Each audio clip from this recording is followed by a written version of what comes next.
Trump lashed out on live TV, but Traoré's calm reply exposed everything and left America stunned. It was supposed to be a routine broadcast, a panel discussion, a few sharp exchanges, and another headline clipped for the nightly reels. But what happened that day at the Global Democracy Forum was anything but routine. It was the moment when power met principle and lost its balance on live international television. The stage was framed in blue and gold, banners of unity flanking the leaders of two continents. Former U.S. President Donald Trump sat upright, surrounded by allies, advisors, and security.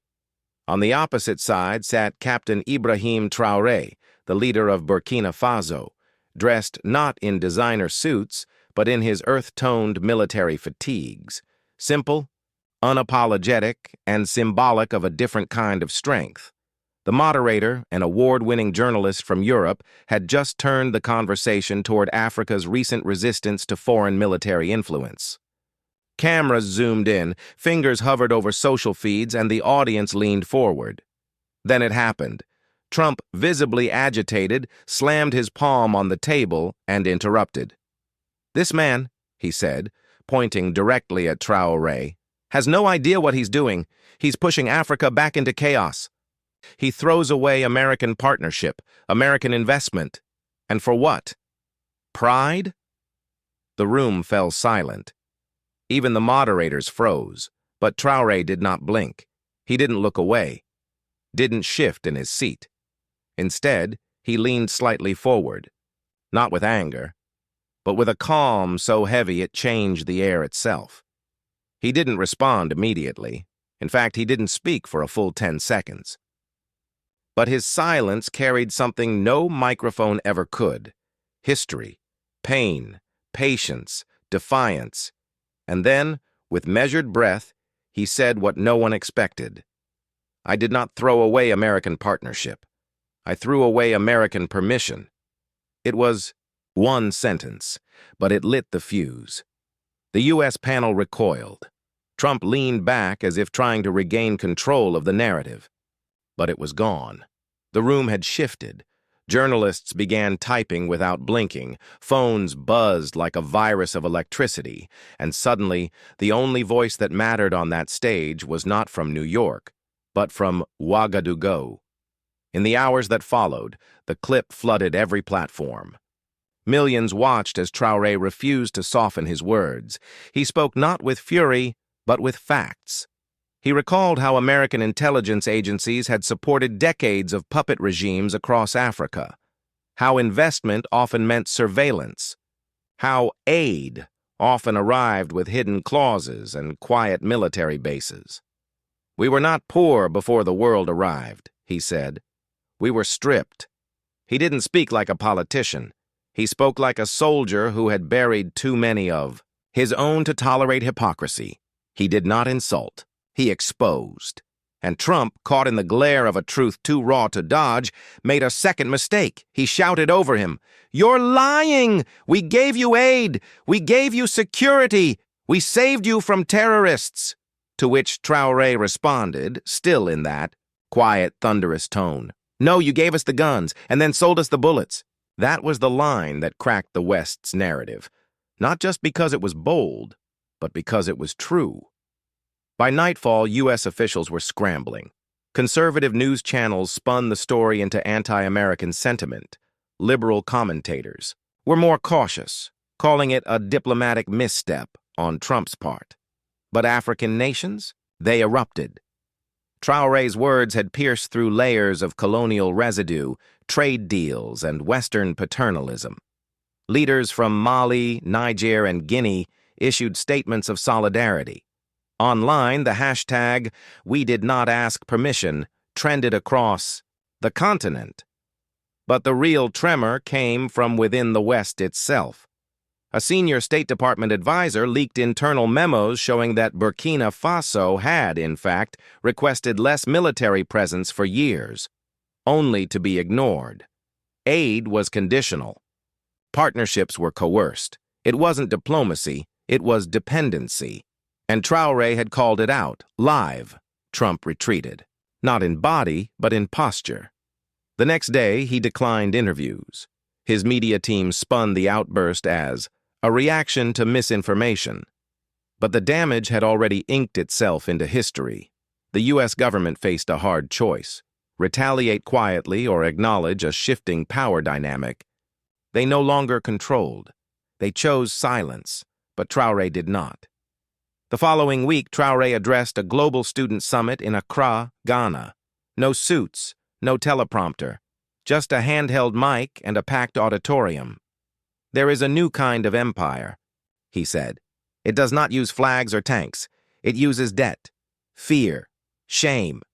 It convinces you to doubt your own soil, your own tongue, your own worth." He paused, then added, "The most dangerous chains are the ones we call partnerships." No one clapped at first. They were too stunned. Then came the thunder. Young Africans, some born long after the Cold War, stood up and cheered. Not just for Traore, but for the idea that perhaps, finally, someone at the top was willing to speak. Like they did in private. Unfiltered. Undiluted. Unafraid. Back in Washington, think tanks convened. CIA analysts revisited regional reports. A quiet urgency set in. Traore wasn't just resisting Western influence. He was reshaping Africa's voice in real time. Worse, he was becoming admired for it, a leader who couldn't be bought.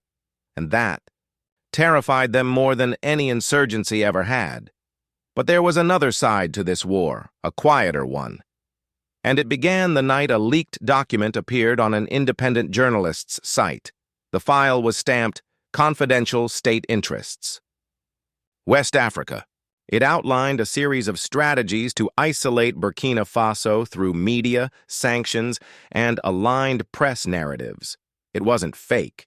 It was traced to a lobbying firm tied to Trump's former national security advisor.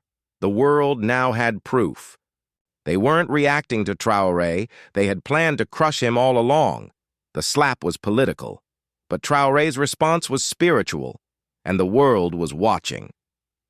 The storm that followed Traore's televised takedown of Trump didn't die down. It gathered speed. What had started as a confrontation between two men became a philosophical divide between two worlds, one clinging to control and the other rising into self-determination. But the war now wasn't fought with soldiers. It was fought with stories, with silence, with spin. Within 48 hours of the Global Democracy Forum, a Washington-based think tank released a detailed white paper calling Traore a destabilizing populist with anti-Western leanings.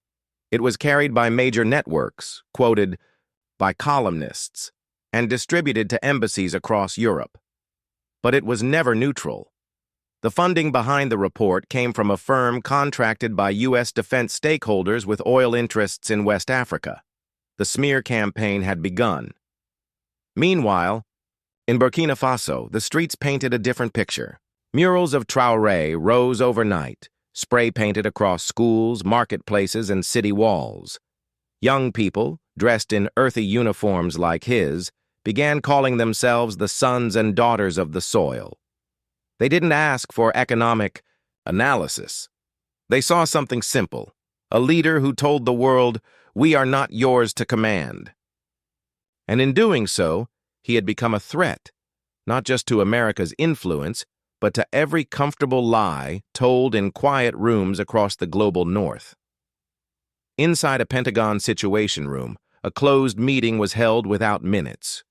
Several senior DASA officials, arms crossed, watched a grainy live feed from West Africa.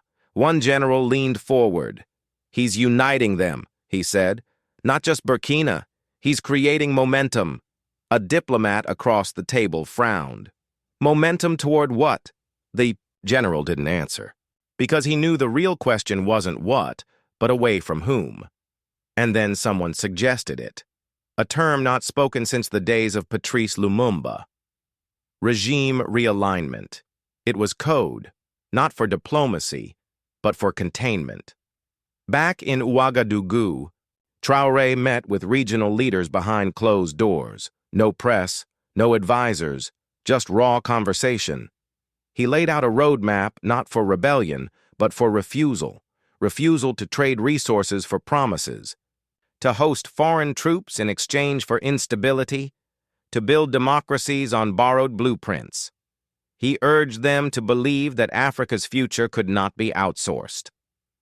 That night, he walked alone along the old railway in the capital, the one built by colonizers to extract, not to connect. He touched the rusted rails and whispered to himself, "We used to carry their weight, now we carry their shame." He didn't need applause, he needed endurance, because he knew what would come next. The U.S. Fox News ran a special segment titled "The New African Menace." It featured cropped footage of Traoré in fatigues, edited to make him appear aggressive, unstable. They called him a military strongman with delusions of grandeur. The anchor's voice dripped with condescension. But minutes later, a counter-segment. Aired online, an independent journalist, Black American with roots in Senegal, stood before a whiteboard. She broke down every U.S. base on African soil, every contract signed without consent, every humanitarian aid fund tied to weapons deliveries. She ended her video with one question. If Traoré is a threat to democracy, whose democracy are we talking about? It went viral, not because she was loud, but because she was right. The White House issued no statement. Trump remained silent, visibly frustrated in private circles.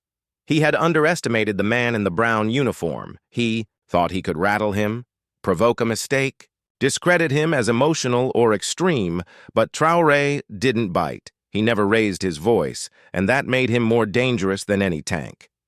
Then came the cyber attack. 3 government databases in Burkina Faso were wiped overnight. No trace of entry, no demand for ransom, just silence and disruption. Hospitals struggled to update patient records, power grids glitched, traffic systems stalled. Traoré didn't point fingers. He stood before his people and said calmly, "This is what fear looks like when it wears a suit." The people understood. No evidence was needed. They had seen it before. When sovereignty dared to speak, sabotage always followed. In France, a leaked intelligence memo appeared in a journalist's inbox. It warned of a growing Pan-African alliance of military-backed nationalism threatening Western interests. The memo referred to Traoré not by name, but by a code name, Ember 1, a small fire they thought could be stamped out, but the fire had already reached their curtains. Traoré traveled next to Bamako, Mali, not for meetings, but to walk among citizens. No barricades, no luxury motorcade, just a convoy of soldiers, and a message that the people saw with their own eyes. He was not hiding behind protocol. He stood in the town square and addressed the crowd not with speeches, but with stories. Of mothers who traded millet for candles because of failing electricity. Of students who memorized French policies but not their own languages. Of graves dug by hands that held nothing but loyalty and received nothing in return. He ended with one line, "We're not anti-West, we are anti-amnesia." That distinction electrified the region because it wasn't about hate, it was about memory. In the U.S., internal polling showed a dip in African-American trust in American foreign policy. Universities held impromptu panels on modern decolonization. African youth across the diaspora began quoting Traoré in spoken-word events, graffiti, and student protests. What started as a slap of words on a televised stage had become a global mirror, and not everyone liked what they saw. In London, an anonymous source from within a U.S. embassy leaked a phone call. Trump, furious behind closed doors, demanded total isolation of Burkina Faso. Sanctions were discussed, funding withdrawn, diplomats recalled. And the final phrase in that call would haunt headlines for weeks, "Make him kneel." But Traoré did not kneel. He returned to his capital and announced the creation of a new regional commission, independent of Western financial institutions. A coalition of African nations willing to trade, invest, and protect each other on shared terms. Its name, SIRA, Sovereign Infrastructure and Resilience Alliance. The West called it naive, the continent called it ours, and as the final month of that turbulent year closed, the world began to understand something deeper. Traoré hadn't challenged Trump. As a man, he had challenged a mindset, and the response, smear, sabotage, silence, only proved his point. When the public moves with hope, the powerful often move with fear. And by now, Ibrahim Traore had given millions something far more dangerous than a speech. He had given them a story to believe in, a symbol, a seed. And while the people began to sow it, the establishment began to dig for ways to kill it. The third phase had begun, not of argument, but of erasure. In an underground situation briefing at Langley, the tone had shifted. This was no longer a media problem. It was a strategic containment issue. Intelligence analysts had mapped the rise of Traoré's regional influence like a viral outbreak. New trade protocols, nationalization of resources, border security without foreign oversight, independence unapproved. One operative summarized, "The mood. It's not just what he's doing, it's how fast others are following." That scared them, because influence was harder to stop than an army. And so they turned to shadow. Cyber sabotage had failed. The smear campaigns were weakening. Now came the quiet arm of foreign policy, the kind not written on White House letterhead. Private military contractors, cutouts, leased operatives without flags, and a plan that never needed congressional approval. While high, global media had cooled, tensions on the ground had not. Inside Burkina Faso, Traoré's reforms were gaining traction, but so were attacks, border skirmishes, explosive devices near key infrastructure, not large enough for foreign headlines, but coordinated enough to send a message. Internal sources called it sabotage. The official narrative said terrorist disruptions. But in one case, security cameras caught footage never meant to be seen. A European face planting a device, it was leaked anonymously, circulated among local networks. People whispered a single word: mercenaries. Traoré didn't release a statement. He increased local patrols and held a press meeting with other Sahelian leaders under a unified banner. If the old world keeps sending shadows, then we will become the sun. Back in D.C., that line hit harder than any headline. Analysts called it deliberately poetic, but they underestimated its power. Traoré was no longer just resisting the system. He was rewriting the language. He wasn't playing chess. He had flipped the board. Inside a luxury townhouse in Virginia, a retired intelligence official warned, a private gathering of donors. If we let him continue, he'll create a model, not just for Africa, but for anyone tired of the leash. That night, a new plan was whispered. Not assassination. That would make him a martyr. No. They would break him the old way, from within. A false scandal erupted. Photos were released. Fabricated. Ones suggesting Traoré had accepted money from a Russian arms deal. It was sloppy, filled with metadata inconsistencies, but enough to light a fire in the press. Western headlines returned with a new narrative. Is Traoré selling Burkina Faso to the east? But this time, the African response was immediate.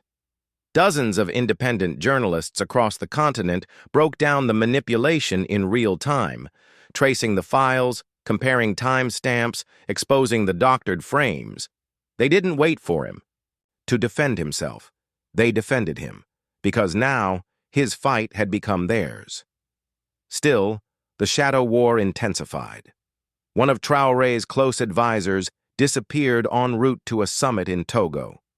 His convoy never reached the border. His name never reappeared on any record. They had made their move, but Traoré remained composed. He did not accuse. He did not flinch. Instead, he launched something unexpected. A national archive project, digitizing every deal, every agreement, every dollar Burkina Faso had ever received from foreign powers. He made it public, transparent, permanent. And with it, he issued a quiet challenge. Let the world compare receipts, no threats, just light. In the Biab West, confusion spread. Why didn't he lash out? Why didn't he play the villain? Because Traoré understood something his enemies didn't. He wasn't trying to win power. He was trying to restore memory, and memory was more dangerous than ideology. But the final straw came when Traoré blocked a major uranium contract set to be funneled through a French multinational. Billions were at stake. A deal quietly backed by investors tied to former American and European officials. The contract was terminated overnight. No compensation, no apology, just a single sentence. Our soil will no longer be auctioned. The silence that followed was terrifying. For 24 hours, no statement came from the West. Because behind closed doors, panic had set in. He wasn't just resisting extraction. He was ending the model. The West couldn't afford another Lumumba, but they already had one, and he was smarter, faster, more globally connected. The only thing left was to stop the heart of the momentum, to make Traoré a pariah, a threat. And so they prepared the one move that had worked in the past. Sanctions, not just economic, but digital. They would cut off financial systems. Restrict platforms, isolate communication channels. They believed this would suffocate his message. They misunderstood the moment. Because his message no longer needed the West's systems to survive. It had gone underground, into the villages, into art, into youth movements, into street corners and barbershops and WhatsApp groups and graffiti walls, and now it was too late. The shadow strategy had failed, because the light had found too many eyes. It wasn't a day marked by fanfare or flags. It didn't begin with headlines or grand declarations. It began with silence. But not the kind that suffocates. This silence was waiting, holding its breath, preparing to rise. In Burkina Faso's capital, the streets were unusually still before dawn. The usual city hum had paused. A quiet understanding passed between neighbors, traders, teachers, drivers. Something was about to shift, not just in government, but in the soul of a people who had finally seen their reflection in a leader who did not blink before giants. At 9 a.m., the silence broke, not with violence, not with riots, but with song. Old women stepped out with gourds and bells. Children painted their faces in the red and gold of the Burkinabe flag.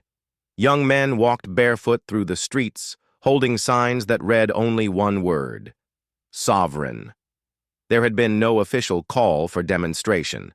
This was not rebellion. It was remembrance of who they were before foreign aid, before weapons wrapped in goodwill, before promises that stole more than they gave, and at the center of it all stood Ibrahim Traore, not above them, not behind guards, but among them. No podium, no speech, just his presence. Wearing the same worn fatigues, boots laced with dust, hands held behind his back, watching his people become the proof he had never needed to shout. At the same hour, across the Atlantic, a CNN host asked a guest, "Is Traoré a threat to Western democracy?" The guest, a retired diplomat, paused before answering. "He's not a threat to democracy. He's a threat to the illusion of control we've maintained over others under the name of democracy." That clip was clipped, cut, reposted millions of times. Because in that moment, even in the heart of the West, the truth leaked through the seams of diplomacy and fear. Traoré hadn't shaken the system. He had exposed it, but exposure demands a price. The sanctions arrived. Banking restrictions. Border delays. Suspensions from Western-backed programs. Digital suppression. Burkina Faso's currency dipped. International donors pulled out. And the world expected collapse. They thought the people would panic. That food would vanish. That trust would rot. But something else happened. Farmers began trading in kind again. Villagers shared stockpiles instead of selling. Engineers turned to solar and wind to bypass disrupted grids. Youth set up intranet servers to share information without foreign platforms. It was slow, messy, real, but above all, intentional, because for the first time in a generation, the people were not asking to be saved. They were building something no sanction could seize: ownership. Then came the summit. Traoré didn't host it in a capital. He chose a dry plateau in the north, where colonizers once built forts, where fighters once hid. Under canvas canopies and open sky, leaders from 10 African nations gathered not to beg, but to align.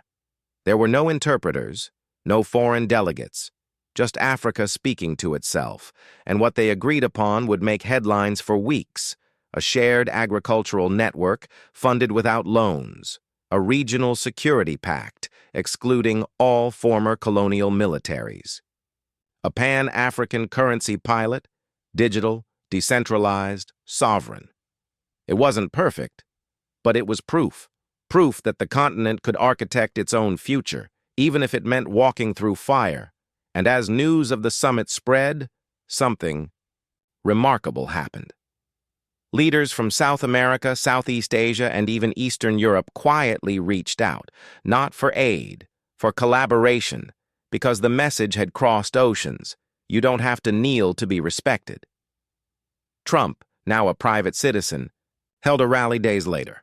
Red hats waved. His voice rose, but when he mentioned Traoré's name, the crowd was confused. They hadn't followed, they hadn't seen, and that was the final humiliation, that Traoré's impact hadn't come from confrontation, but evolution. He had simply outgrown the need for approval. And that is what power fears most. In a small studio in Lagos, a teenage girl recorded a song in Fulani and French. Her voice was soft. Her lyrics spoke of soil, memory, and waking up from long sleep. She didn't name Traoré, but everyone knew who it was about. The track went viral across the continent because it wasn't a song, it was a signal that the echo had become a voice, and that voice was everywhere now, in classrooms, in markets, in ballads, in books, in the stillness of those who had long forgotten how to dream and were now remembering. They couldn't cancel it.